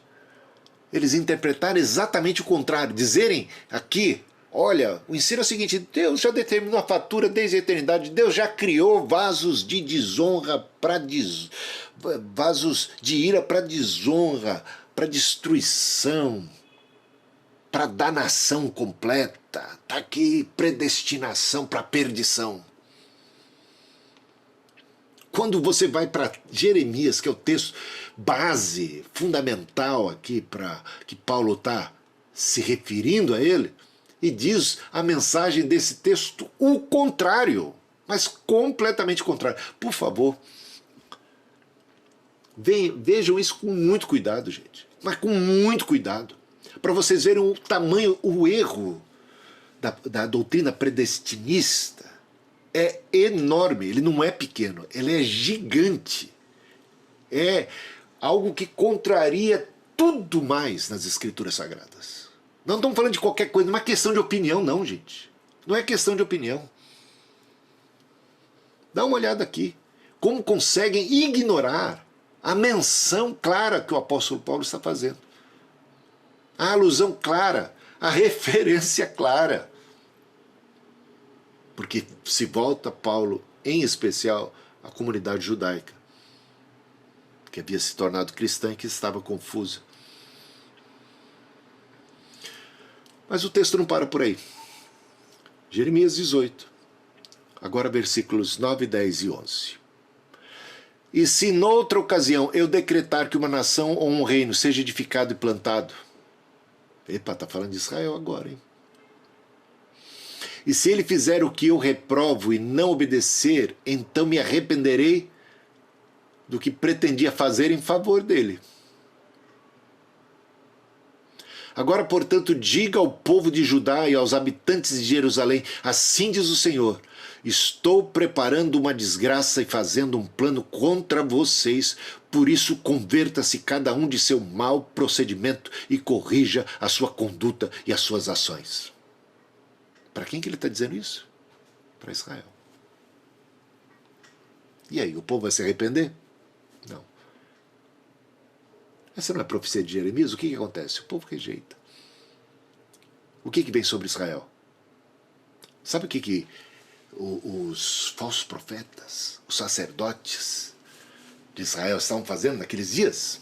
Profetizando o seguinte, nós somos o povo escolhido, nós não tem para ninguém, nós temos o templo, nós temos a Arca da Aliança, nós temos as Escrituras, Jerusalém jamais vai cair, botem Jeremias no calabouço. Chamavam Jeremias de falso profeta, de alguém que pregava a destruição do templo. Como? Onde já se viu? Nós somos escolhidos. Eles confiaram numa eleição incondicional e se deram mal. E Jeremias dizia que é condicional, que é condicional, que é condicional, que é condicional, o tempo todo ensinando isso. E aí, meus irmãos? Só isso já seria suficiente, né? Mas tem mais, tá? Esse vaso de barro tem vontade própria e é rebelde, gente. Não, olha, a gente tem que entender as escrituras dentro do contexto. Esse vaso de barro não é um vaso de barro inerte, não é um objeto passivo nas mãos de um oleiro que faz dele o que bem entende. Não é assim. Aliás, quando a gente lê lá o texto de Isaías, né, 29, 6, diz lá que o vaso se quebrou nas mãos do oleiro, mas não por imperícia do oleiro, porque o vaso tem vontade própria, porque o vaso é um vaso rebelde, é casa rebelde.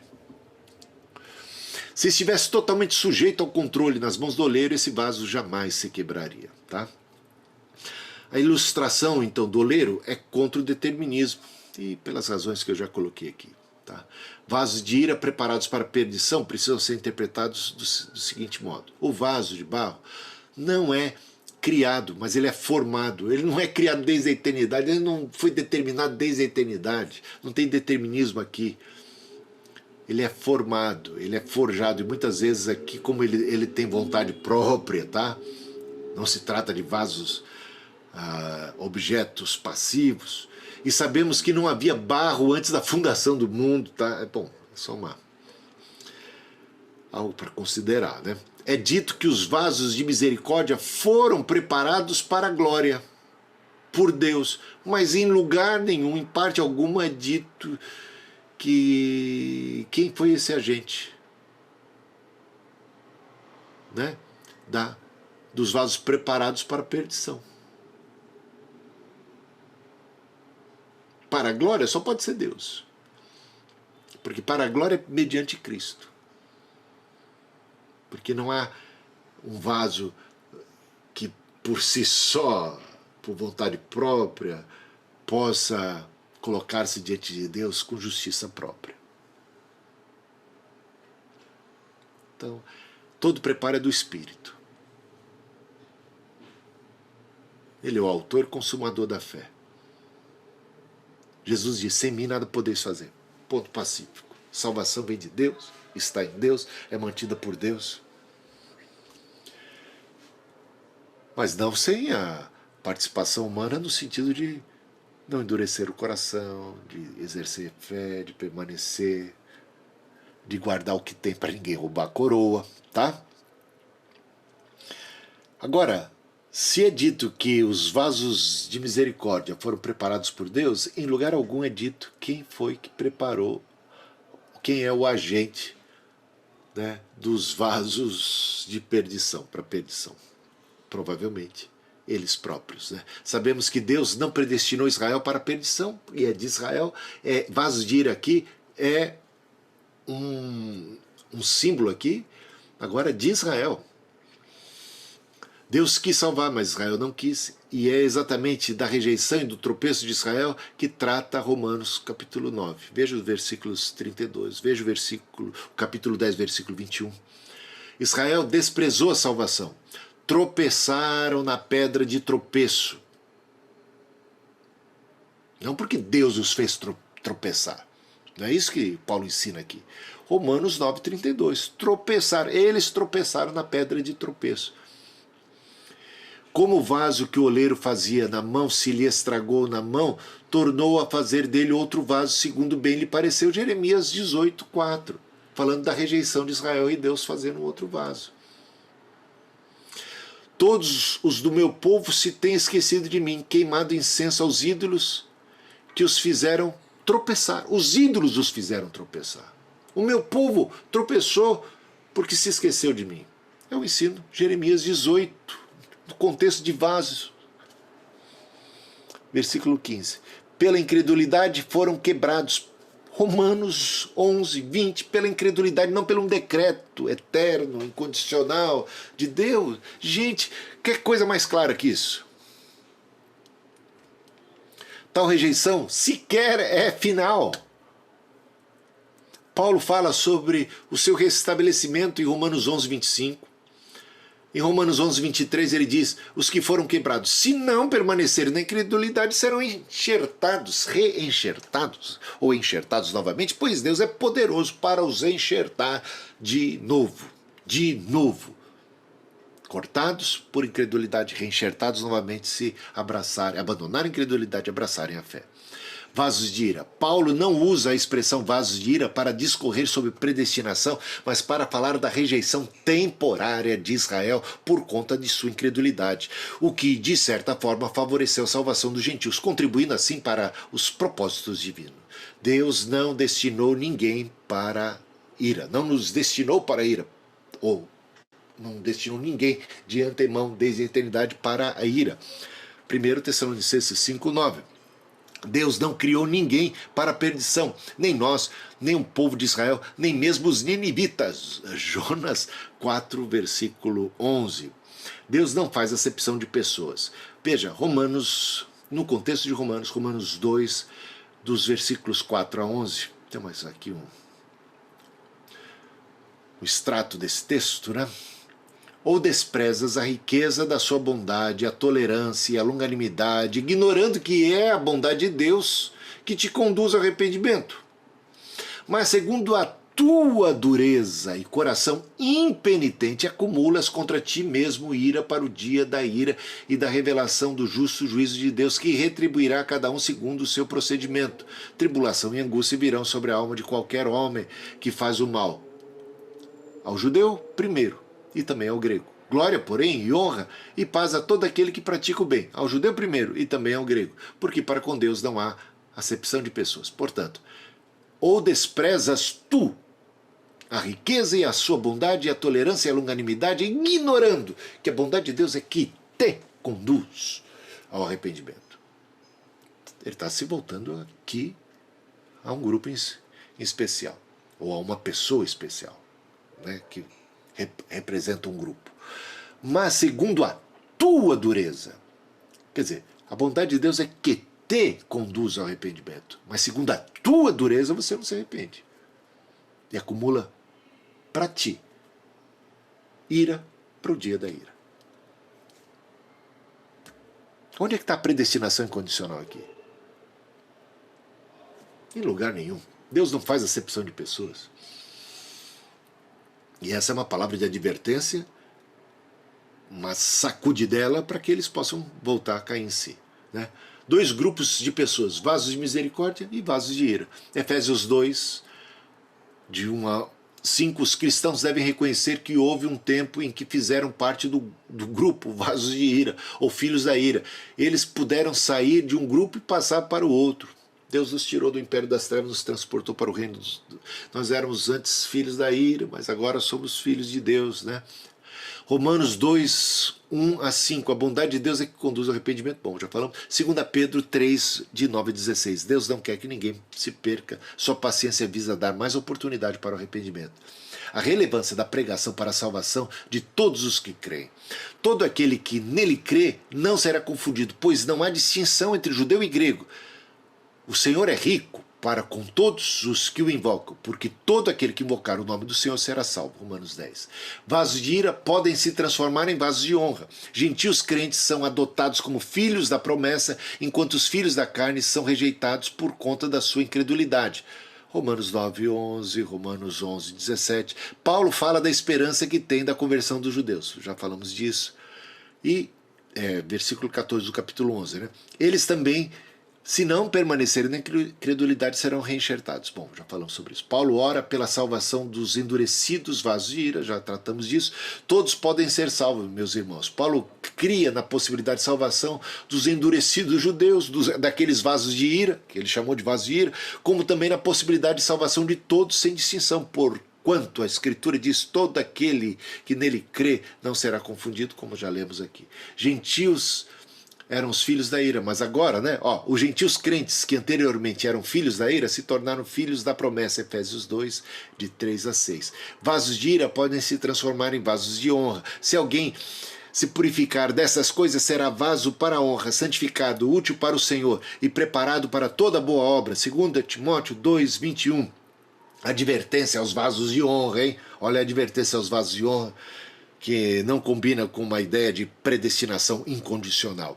Aos que Paulo chamou de vasos de misericórdia, preparados de antemão para a glória, capítulo 9, versículo 23, versículo 24, ele adverte agora, no capítulo 11, versículo 22, considerai, pois, a bondade e a severidade de Deus para com os que caíram, severidade, mas para contigo, a bondade de Deus, se nela permaneceres, doutra sorte também tu serás cortado.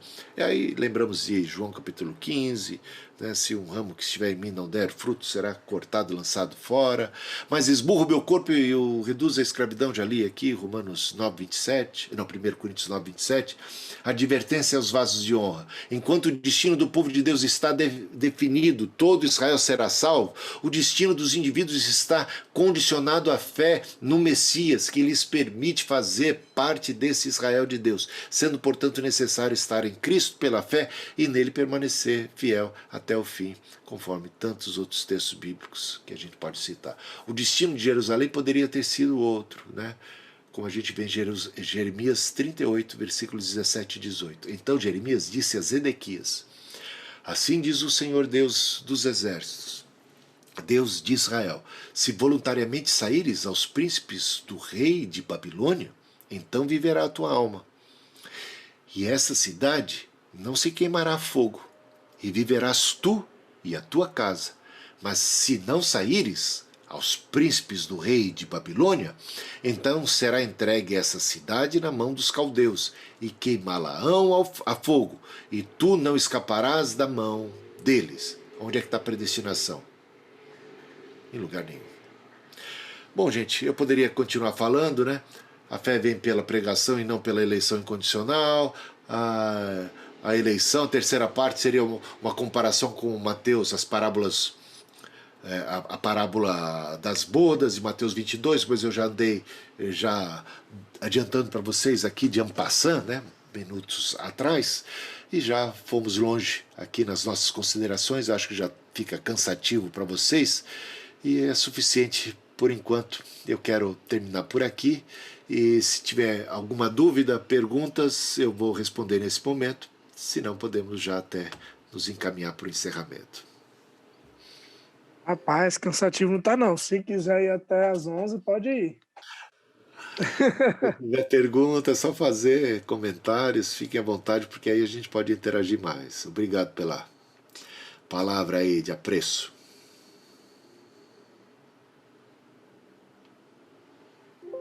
Da minha parte não tem nenhuma dúvida. Ficou mais claro que isso, é só sendo calvinista e cego.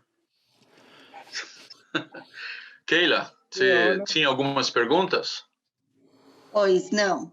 Não tem uma pergunta. Na verdade, eu estava pensando aqui na interpretação do versículo isolado, aquele do vaso que se desfez na mão do oleiro e o Senhor refez, né, e tal. Aí, se eu pegar ele isolado, eu consigo interpretar ele de duas formas, né? Que o Senhor refez o vaso que se estragou, ou que o Senhor fez dele um novo vaso, e aí aplicando essa parte de refazer o vaso, ai meu Deus, como eu falo? De restaurar Israel, né? O povo judeu. Ou eu posso inserir a interpretação de que Deus está refazendo o povo de Israel, agregando os gentios. Então, assim, contextualmente, como que eu defendo essa opinião? Você fala de Jeremias 18, por exemplo, né?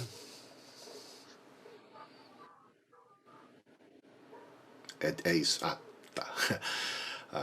Então, vamos lá. O que Deus está anunciando ali é que Ele quer salvar. Ele quer salvar as nações. Ele quer salvar Israel. Aliás, o profeta Jeremias foi levantado para tentar promover uma mudança do curso da história. E a gente viu isso bem claro no capítulo 38 ali, naquela profecia, né? Olha, se você, rei Zedequias, agir dessa forma, de acordo com essas orientações que eu estou te passando, tanto você como a própria cidade de Jerusalém não vai cair, não é? Mas, então, tudo que Deus está querendo é levar o povo ao arrependimento. E aí, quando ele chega em Jeremias capítulo 18 ali, e coloca as coisas nesses termos: eu sou o oleiro, e Israel, ou as nações também, não apenas Israel, mas as nações também são vasos na mão do oleiro, mas Israel em particular, ele diz o seguinte: se eu decretar que uma nação vai ser destruída e essa nação se arrepende, eu me arrependo do plano A e vou para o plano B, que era o meu. Talvez esse plano B seja o plano A, né? Eu queria mesmo que se arrependesse. E usei inclusive essa ameaça e todo. Porque a ameaça não era uma bravata, viria mesmo a destruição sobre Nínive, viria mesmo a destruição. Mas quando há o arrependimento, acontece aquilo que Deus queria, que era manifestar a sua misericórdia, o perdão, porque Deus é tão perdoador, tão misericordioso. O Davi sabia disso. Um coração contrito e quebrantado, tu não rejeita jamais. Jonas sabia disso, por isso não queria pregar lá, falava, eles vão se arrepender. Então, isso vale dessa perspectiva. Mas agora, aí ele se volta para falar de Israel em particular. Ele fala assim: se, por outro lado, uma nação, e aí ele está diretamente falando a Israel, que eu edifiquei, que eu confirmei, que eu abençoei, planejei isso e aquilo, tudo coisa boa para ela, e ela vira ser rebelde e tal, Deus vai mudar de plano em relação a ela. E ela vai acabar experimentando uma destruição. Não quer dizer que esse tipo de destruição também seja fatal, destruição de perdição da nação como um todo. Porque aí a gente vê Paulo sempre alimentando a esperança de que Israel, que a rejeição de Israel não era definitiva. Que mesmo o endurecimento de Israel não era para sempre. E ele, historicamente, foi benéfico para a conversão dos gentios, né? Para até a ascensão dos gentios e o evangelho se espalhar entre os gentios. Deus, na sua soberania, porque nós arminianos cremos muito na soberania de Deus, ele tem esse domínio, esse governo das ações. Aí é que a gente vê Deus, e segundo o que Paulo entende, Deus usou o próprio endurecimento de Israel e a semelhança do que foi o endurecimento de Faraó para um propósito de salvação, de redenção, da glória dele, né? Aconteceu no Egito e aconteceu também agora com os gentios. E ele espera que os judeus caiam em si e se arrependam e sejam salvos. Abandonem a incredulidade e abracem a fé. E avisa aqueles que hoje estão na condição de vasos de honra que perseverem até o fim. Isso você vai ver no capítulo 11 de Romanos. Por isso, fecha-se ali. Então, na verdade, toda fala não é determinista em momento algum. Ela não é determinista. E eu vejo que Deus, para o povo de Israel, como Paulo vê, as promessas estão se cumprindo. É o que Paulo diz ali. Deus não está fracassando nas suas promessas, porque o Israel verdadeiro sempre foi o Israel espiritual, sempre foi o remanescente. E agora, esse remanescente existe. Existem judeus, do qual Paulo fazia parte, né? Que creem, embora infelizmente menor número. E outros que são agora verdadeiros judeus, porque Paulo vai falar isso claramente em Romanos, né? Verdadeira circuncisão é do coração. O capítulo 4 de Romanos, nós também somos filhos de Abraão. Então está se cumprindo em mim, você, nos gentios que agora fazem parte. Somos filhos de Abraão pela fé, né? Abraão é pai de muitas nações, em ti serão benditas todas as famílias da terra, e nós somos herdeiros de Deus com herdeiros. Então se cumpre exatamente através desse remanescente, embora haja esperança. Oração. Por isso o inconformismo de Paulo com a situação ali vigente, que ele não entende se é de situação definitiva, fatídica, porque ele vê Israel ainda irrompendo em fé antes do grande e terrível dia do Senhor. Uma pergunta, bispo, que eu imagino aí que deve estar na cabeça de alguns aí, está na minha também, e sempre esteve, a bem da verdade. Quando Deus fala, né, que se ele der um decreto ou para o bem ou para o mal e a situação mudar, ou para o bem ou para o mal, né, se era para o bem mudar para o mal, se era para o mal mudar para o bem, ele se arrependeria e cancelaria esse decreto ou mudaria esse decreto. A palavra-chave aí, creio eu, é eu me arrependerei do que tensionava fazer, se em outro lugar ele diz que ele não é filho do homem para que minta e nem para que se arrependa, né?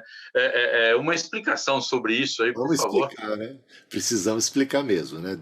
O Balaão, profeta mesmo, um profeta que depois pisou na bola, mas ele, nessa parte, ele falou em nome de Deus. Deus não é homem para mentir, nem filho do homem para se arrepender. E eu creio nisso, eu acho que a Bíblia toda é coerente com isso. A questão aqui é entender o que esse arrependimento aqui significa, esse arrependimento. Aliás, você vai encontrar essa palavra arrependimento em muitos outros contextos, né? Me arrependi de ter escolhido Saul como rei. Você vai encontrar isso, eu me arrependi. Mas, quer dizer que Deus não sabia o que Saul ia aprontar? Claro que ele sabia.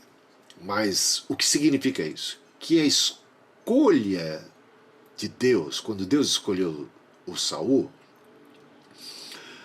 a escolha dele não foi para o Saul aprontar o que aprontou, no final das contas. Você está entendendo? Então, esse é o arrependimento. Quando eu te escolhi, e eu te escolhi porque naquela ocasião, olha, o Saul começou muito humilde. O Saul começou muito bem, ele tinha fé em Deus, ele bateu de frente contra os feiticeiros, os adivinhos, ele procurou honrar muito a Deus e consagrar o culto e tudo mais, mas depois ele ficou arrogante, ficou petulante, depois ele vai procurar adivinho que ele tinha expulsado. Sabe, é uma decadência. A história de Saul é uma decadência. Agora, Deus, ao escolher Saul, não o escolheu para ele aprontar e se desviar como ele se desviou. Então, nesse sentido, é como se Deus dissesse assim: eu estou decepcionado com você, porque você podia ter feito diferente e era para ter feito diferente. Isso significa que Deus está, nesse diálogo todo, nessas ocasiões, sendo colocado aqui num tete-a-tete com a gente. Nós estamos agora falando de um Deus que está falando e conversando ali numa condição de atemporalidade, né? É um Deus que está aqui agindo comigo e com você, te salvando. Por exemplo, quando Jesus curou os 10 leprosos, aqueles 10 leprosos, e apenas um voltou para agradecer, Jesus poderia ter dito assim: eu estou decepcionado. Eu esperava que os 10, porque eu acho que é isso que a mensagem ali passada é meio essa. Eu esperava que os 10 viessem, mas não veio. Aliás, Jeremias vai tratar disso em outro sentido. Você pega logo no começo ali do livro de Jeremias, ele vai dizer assim: eu fiz isso, olha quanto que eu fiz para Jerusalém, para Judá a se arrepender. Fiz isso, fiz aquilo, mas pensei, depois que eu fiz isso e agi assim, assim, assado, pensei que se arrependeria, mas não se arrependeu. Olha, essa frase é forte. Pensei, então quer dizer que Deus então estaria contrariando a onisciência de Deus? Não. Significa que Deus ali está sendo, é uma linguagem antropomórfica. Você está colocando as coisas assim em termos do que a gente compreende, de um Deus que está aqui interagindo comigo, com você, aqui no tempo e no espaço. Deus sabe tudo. Mas, de alguma maneira, agora, ao te salvar, por que Jesus está chorando se ele já sabia? Então, por que ele está surpreendido com alguma coisa? Você está entendendo? Não. Mas, de fato, todas as ações de Deus para Jerusalém foi para evitar que Jerusalém viesse a ser condenada como veio a ser e ser destruída como veio a ser tantas vezes na história, como viria a ser, porque Jesus já está antevendo aquele exército romano chegando e destruindo Jerusalém no ano 70. Toda aquela desgraça. Você está entendendo? Então é disso, é um Deus. Como é que Deus tem compaixão? Para ter compaixão, é um Deus que está aqui no tete-a-tete com a gente. Porque se você falar de um Deus etéreo, eterno, atemporal, então tudo que foi já foi, o que vai ser já foi, um Deus que está... Então não teria essa sensibilidade, digamos assim, ou seja, sabe, você já assistiu... Eu vou contar um negócio aqui para vocês, talvez ajude, espero que não atrapalhe, mas ajude, sobre essa questão. Que Deus seja atemporal, eu não duvido. Eu tenho uma convicção de que é. Mas na Bíblia, como nós vemos, é um Deus que entrou na história. É muito interessante você observar isso. É um Deus que está aqui com a gente. A maneira dos profetas lidarem com Deus é é de uma perspectiva, por exemplo, a oração, a intercessão de Abraão para Deus mudar os planos em relação a Sodoma, a conversão, é tudo, a fuga de Jonas, é tudo por causa ele não está vendo a coisa de um lado atemporal. É um Deus que está no tete a tete interagindo. Deus decreta que você vai morrer, o rei Ezequias ora por mais 15 anos e Deus muda os planos, sabe? A oração é isso. Essa ideia de que a gente está construindo o futuro junto com Deus, interagindo com Deus, orando, agindo, a nossa evangelização, sabe, a nossa insistência, e isso é muito vivo. Que Deus esteja acima de tudo é algo que a gente não contesta, mas a Bíblia coloca as coisas, é quase que ignorando essa ideia de atemporalidade. Coloca Deus aqui agindo e conosco na história. Isso é uma coisa. Então, bom, ia falar outra coisa, mas para resumir, a ideia é a seguinte: essa é uma linguagem antropomórfica, mas que não pode ser desconsiderada pura e simplesmente.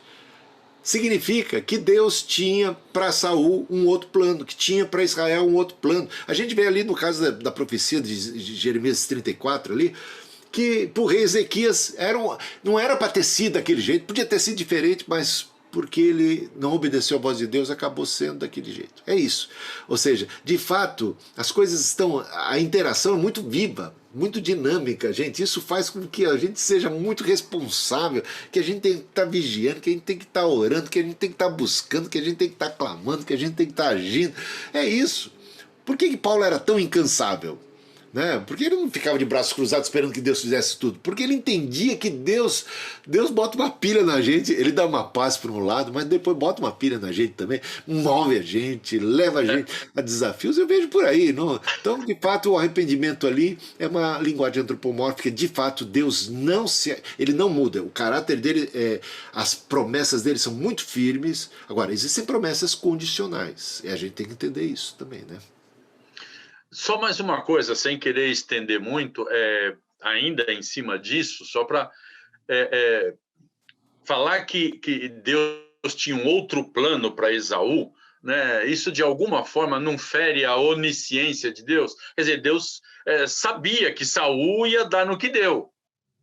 Né? Falar que ele poderia ter um outro plano para Saul, sendo que ele sabia do que ia acontecer, isso não fica meio incongruente? Aí depende, porque você, por exemplo, vamos lá. Deus, olha os textos que a gente leu da Bíblia. Qual é o plano? Deus não quer que ninguém se perca, que todos sejam salvos, por exemplo. É um plano. Deus, ó o plano, Deus amou o mundo de tal maneira que deu Jesus para que todo aquele que nele crê. Ele quer que mais gente, ele não quer que ninguém pereça.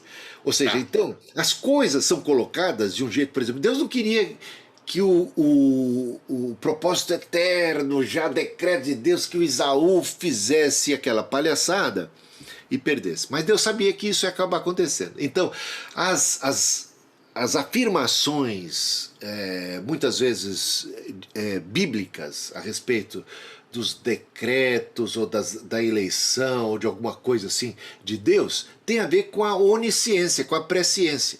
Não é porque Deus disse eu estou falando de tudo.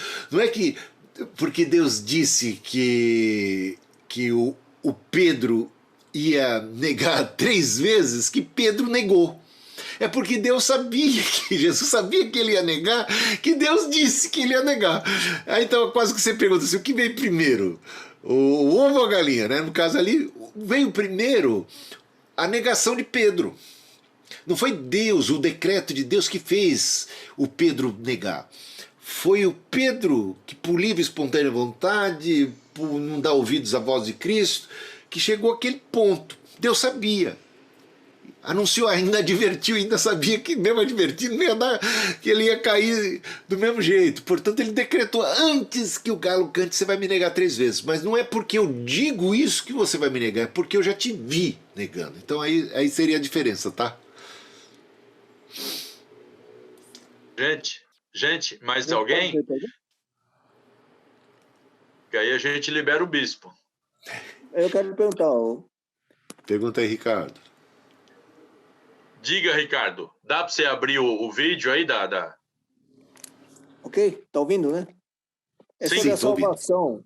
O calvinista, quando eu vi que ele falou que uma vez salvo, salvo para sempre, eu também não acreditei naquilo. Eu fiquei até abismado por causa dos versículos. Um é que o bispo falou, do que aquele que está de pé, tome cuidado para que não caia. O outro é aquele que Jesus falou, vigiai e orai para que não entreis em tentação. Então, eu já ouvi, assim, o bispo, muitos pastores falar sobre isso aí, que uma vez salvo, salvo para sempre. Quer dizer, são coisas que precisam ser analisadas, então, porque realmente é uma doutrina que existe muitas discussões e eu ouço alguns pastores até pregar isso e dói para a gente, sabe, uma coisa, falar isso, né, sobre o calvinista, né? O que o senhor acha? Então, ó, há muita segurança na salvação. A gente pode colocar assim. Por quê? Porque nós temos o Espírito Santo. Porque como filhos, né, nós somos disciplinados pelo Senhor, né? Então, de fato, nós temos muita proteção. Nós podemos orar, não nos deixes cair em tentação. Nós podemos pedir ajuda do Senhor para vencermos as provas. Agora, a gente tem tantos outros textos da Bíblia que falam sobre a possibilidade da apostasia, que é um risco que um cristão corre. Até o texto de Romanos, capítulo 8, que é muito citado para aqueles que defendem uma vez salvo, salvo para sempre, ou uma segurança incondicional da salvação, porque ninguém nos separará do amor de Deus que está em Cristo Jesus. Ele cita uma série de coisas, mas ele não cita você mesmo, a própria pessoa, né? E é interessante observar isso. Por quê? Porque temos textos bíblicos aqui, eu vou falar só de cabeça assim, nem lembro direito onde está a referência, mas eu sei que está na Bíblia, tá? Textos bíblicos que diz assim, sobre a necessidade de perseverança, né? Ó, se Romanos 8 diz que nem nada pode nos separar do amor de Deus que é em Cristo Jesus, tem texto bíblico que diz, cuidado, para que não haja em vós perverso coração de incredulidade que vos afaste do Deus vivo. Então pega esse texto de advertência sobre o perigo de ser afastado do Deus vivo por causa de um coração perverso de incredulidade, que começa às vezes pequeno e vai, né, com uma erva daninha e vai engrossando o caldo. Então cuidado. Se hoje ouvirdes a sua voz, não endureçais o vosso coração. Quem tem ouvidos, ouça o que o Espírito diz à igreja, né? Então, o perigo de eu me afastar, de eu amar mais o mundo, de eu não dar o devido fruto, né? Isso tudo você vai encontrar também. Então, agora, nada exterior pode me separar do amor de Deus que está em Cristo Jesus. Então eu tenho muita segurança em Cristo, né? Até o Espírito Santo intercede por mim, Cristo intercede por mim, Deus me ampara. Então eu tenho muita... Se eu pecar, o próprio pecado, meus irmãos, olha só que interessante. O pecado em si, ele não nos separa, porque continuamos tendo Cristo como nosso advogado.